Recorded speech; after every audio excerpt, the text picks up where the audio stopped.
Hello दोस्तों, स्वागत है आप सभी का के एनालिसिस में। आज हम डिस्कस करने वाले हैं प्लेटो की theory of communism of property and vibes.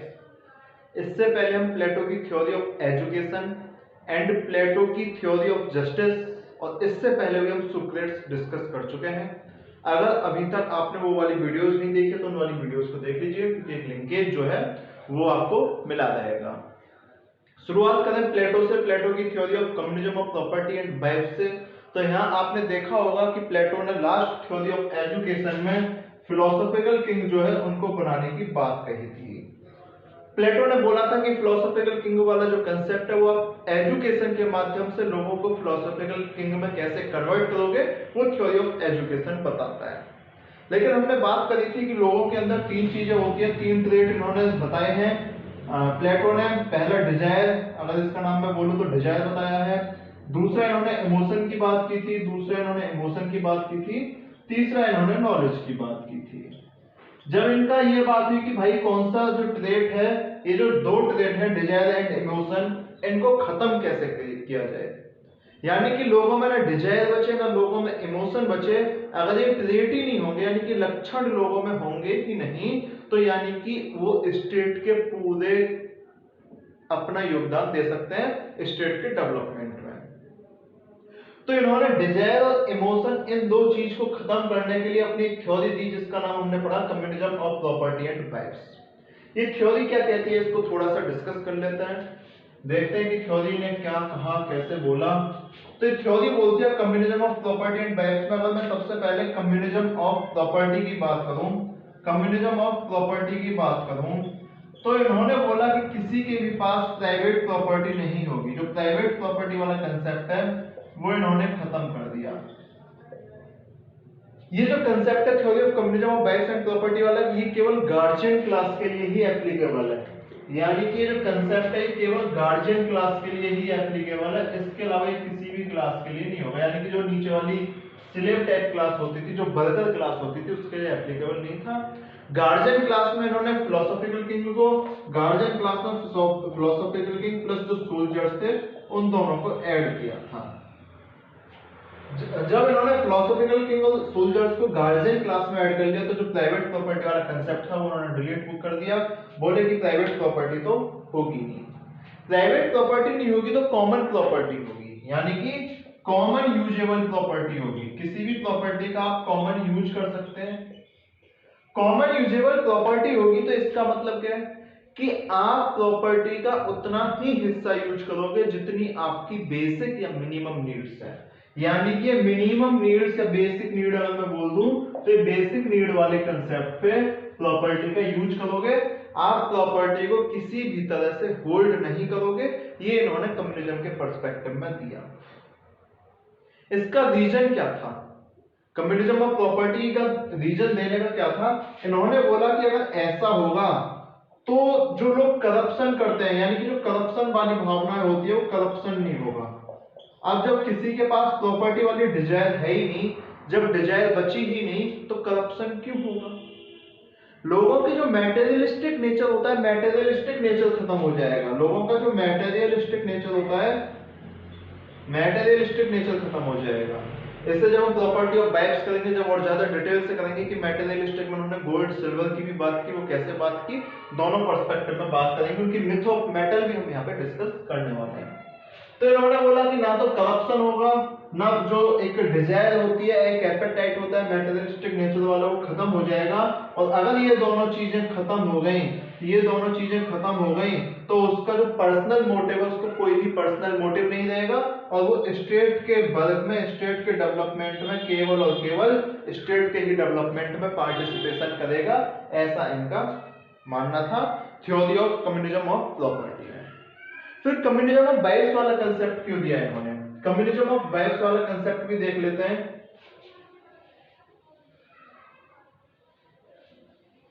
Communism of vibes वाला कंसेप्ट दिया, जब हम लोग थ्योरी ऑफ एजुकेशन पढ़ रहे थे तो वहां हमने एक चीज सीखी थी कि जो भी बच्चा होगा, यानी कि जो भी चाइल्ड होगा, जो भी चाइल्ड होगा या जो भी नए बच्चे आएंगे वाइब्स में, जो भी नए बच्चे आएंगे, यानी कि जो भी चिल्ड्रन होंगे, उनको शुरू से ही, यानी कि उनके बर्थ से ही बर्थ से ही उनकी जो देखभाल है, उनका जो प्रोटेक्शन है, उनका जो डेवलपमेंट है, उनकी जो नर्चरिंग है, वो स्टेट के अंदर होगी, यानी कि स्टेट के अंडर होगी।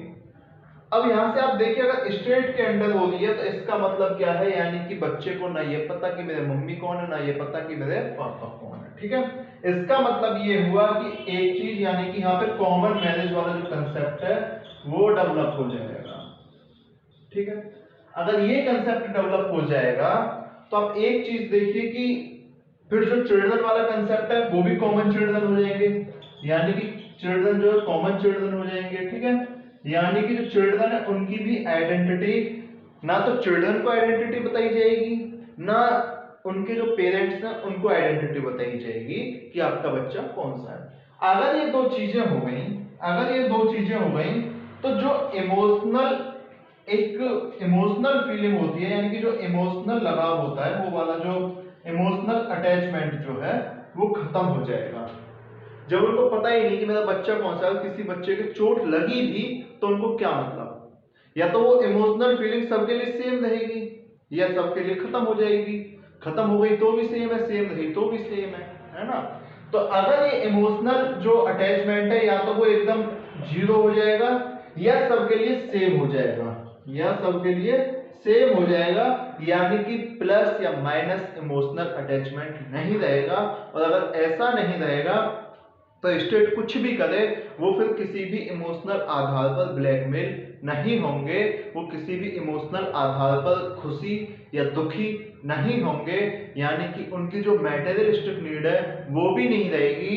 कोई भी इंसान अपनी प्रॉपर्टी किसके लिए होल्ड करता है, अपनी फैमिली के लिए, यानी कि जब उसकी फैमिली, जो प्राइवेट फैमिली, जब वो खत्म ही हो गई, जब फैमिली वाला कंसेप्ट खत्म ही हो गया, तो वो प्रॉपर्टी होल्ड करके करेगा क्या, जब अगर मान लो अगर फैमिली नहीं है तो वो गोल्ड या सिल्वर होल्ड करके करेगा क्या, उसका यूज कहां पे करेगा, यानी कि वो गोल्ड और सिल्वर को भी यूज नहीं करेगा। और जब वो कुछ यूज नहीं करेगा लेकिन लगातार काम किए जा रहा है, तो उसका जो काम का असर कहां पे दिखेगा, काम का असर हमको स्टेट के डेवलपमेंट में दिखेगा, यानी कि वहां से पता पड़ेगी कि स्टेट में डेवलपमेंट हो रहा है। और स्टेट के डेवलपमेंट का फायदा क्या होगा कि जो करप्शन जैसी प्रॉब्लम है, या जो एक सेल्फ डेवलपमेंट वाली प्रॉब्लम है, जो सेल्फ नर्चर वाली प्रॉब्लम है, वो खत्म हो जाएगी। और एक ही एक हमारा उद्देश्य रहेगा, वो रहेगा the development of the state. ये कहना था theory of communism of property and wives का। और इसीलिए प्लेटो को आइडियलिस्ट बोला जाता है, इसीलिए प्लेटो को आइडियलिस्ट बोला जाता है, क्योंकि ये थ्योरी कभी भी रियलिटी में डेवलप हुई नहीं और ना ही रियलिटी में डेवलप होने के ज्यादा चांसेस हैं। इसीलिए जो एरिस्टोटल है वो प्लेटो को बोलते हैं कि प्लेटो इज एन आइडियलिस्ट पर्सन। ये थी theory of property of communism and wives. Criticism discuss कर लेते हैं थोड़े से इसी थ्योरी के। क्रिटिसिज्म की बात कर लें तो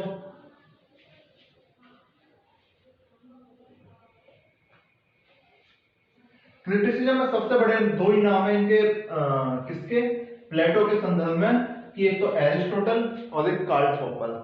दोनों चीज की बात कर लेते हैं, एरिस्टोटल और कार्ल पॉपर। पहले अगर एरिस्टोटल की बात करूं मैं, एरिस्टोटल की बात करूं मैं, तो एरिस्टोटल, एक और चीज, एरिस्टोटल से पहले मैं एक और चीज डिस्कस करना चाहूंगा कि इनका जो प्लेटो का कम्युनिज्म है वो मॉडर्न कम्युनिज्म से कैसे अलग है। यानी कि इधर तो मान लो कि प्लेटो का कम्युनिज्म है, इधर तो प्लेटो का कम्युनिज्म है, ठीक है, इधर तो प्लेटो का कम्युनिज्म है और इधर मॉडर्न कम्युनिज्म है, मॉडर्न कम्युनिज्म। अब एक चीज बताओ, दोनों का कम्युनिज्म अलग कैसे है। प्लेटो का कम्युनिज्म हमने अभी पढ़ा, मॉडर्न कम्युनिज्म मार्क्स वाला जो है वो हमको पता ही पता है, ठीक है, या मार्क्सियन कम्युनिज्म। दोनों में डिफरेंस क्या है, वो डिफरेंस हम यहाँ पे थोड़ा सा डिस्कस कर लेंगे, ठीक है। अगर मैं डिफरेंस की बात करूं तो सबसे पहले कम्युनिज्म डेवलप कैसे होगा, कम्युनिज्म डेवलप कैसे होगा, यानी कि अगर मैं इसके डेवलपमेंट की बात करूं, इसका डेवलपमेंट कैसे होगा, तो कम्युनिज्म का डेवलपमेंट बोलते हैं ये कि जो प्लेटो का कम्युनिज्म है वो एजुकेशन सिस्टम के थ्रू, वो एजुकेशन सिस्टम के थ्रू, और मॉडर्न कम्युनिज्म जो है वो रिवॉल्यूशन के थ्रू, वो रिवॉल्यूशन के थ्रू। इस वाले कम्युनिज्म में लीड कौन करेगा, कौन राजा होगा, फिलोसॉफिकल किंग। इस वाले में वर्किंग क्लास, मॉडर्न कम्युनिज्म में वर्किंग क्लास जो है वो लीडर होगी। ठीक है, यहाँ पे जो प्लेटोस कम्युनिज्म है, यहाँ पे स्टेट का रोल रहेगा, यानी कि यहाँ स्टेट रहेगा, यानी कि यहाँ स्टेट रहेगा। ये स्टेटलेस सोसाइटी या कास्टलेस सोसाइटी या क्लासलेस सोसाइटी बनाना चाहते हैं ये लोग। ठीक है, इसका जो अगर मैं बोलूं कि जो प्लेटो का कम्युनिज्म है, वहां पे वो कम्युनिज्म केवल और केवल गार्जियन क्लास के लिए है, केवल और केवल गार्जियन क्लास के लिए है। लेकिन जो ये मार्क्स का कम्युनिज्म है, जो मॉडर्न कम्युनिज्म है, वो सभी क्लासेस के लिए है, यानी कि ऑल क्लासेस के लिए वो कम्युनिज्म जो है वो डेवलप होगा। ठीक है, यहाँ पे अगर थ्योरी ऑफ प्राइवेट प्रॉपर्टी को नेग्लेक्ट कर देते हैं, लेकिन ये फैमिली इंस्टीट्यूशन को भी कम्युनिज्म में कन्वर्ट कर देते हैं, यानी कि ये फैमिली को कम्युनिज्म में कन्वर्ट कर देते हैं, कम्युनिज्म ऑफ बायस। जबकि मॉडर्न जो सिस्टम है वो फैमिली को कम्युनिज्म में कन्वर्ट नहीं करता। तो ये था इसका प्लेटो के कम्युनिज्म का और मॉडर्न कम्युनिज्म का एक डिफरेंस। ठीक है, क्रिटिसिज्म की बात कर लेते हैं, क्रिटिसिज्म को कर लेते हैं जल्दी से।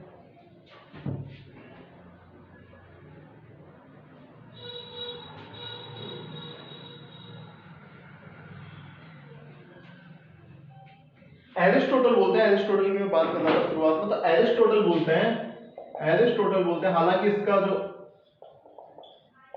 ओपन सोसाइटी वाला क्रिटिसिज्म, सॉरी, जो इसका एरिस्टोटल वाला क्रिटिसिज्म है उसका एजुकेशन सोसाइटी का, वो हमने कल डिस्कस किया था। कार्ल पॉपर की ओपन सोसाइटी वाला जो क्रिटिसिज्म है वो भी हम डिस्कस कर चुके हैं।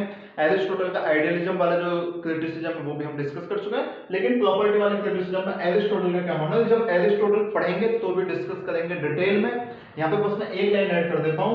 एरिस्टोटल मानते थे कि जो प्रॉपर्टी है, एरिस्टोटल मानते थे कि जो प्रॉपर्टी, प्लेटो क्या मानता है कि प्रॉपर्टी जो है वो करप्शन को इंक्लूड करती है, डिजायर के चक्कर में वो एक दूसरे की प्रॉपर्टी पे एनक्रोचमेंट जो है उसको प्रभावित करती है, यानी कि उसको इंक्रीजमेंट करती है, और जो ये एक नेगेटिव फीलिंग लाती है स्टेट के डेवलपमेंट की बजाय वो सेल्फ डेवलपमेंट पे इंसान लगा रहता है। लेकिन प्लेटो मानते हैं, एरिस्टोटल मानते हैं कि जो प्रॉपर्टी है वो आपको एक तरह से सेल्फ मोटिवेटेड करती है, सेल्फ मोटिवेटेड करती है, किसके लिए, काम करने के लिए। और जब इंसान काम करेगा तो एरिस्टोटल बोलते हैं कि स्टेट का डेवलपमेंट तो खुद पे खुद हो जाएगा अगर उसे प्रॉपर्टी मिलती रहेगी।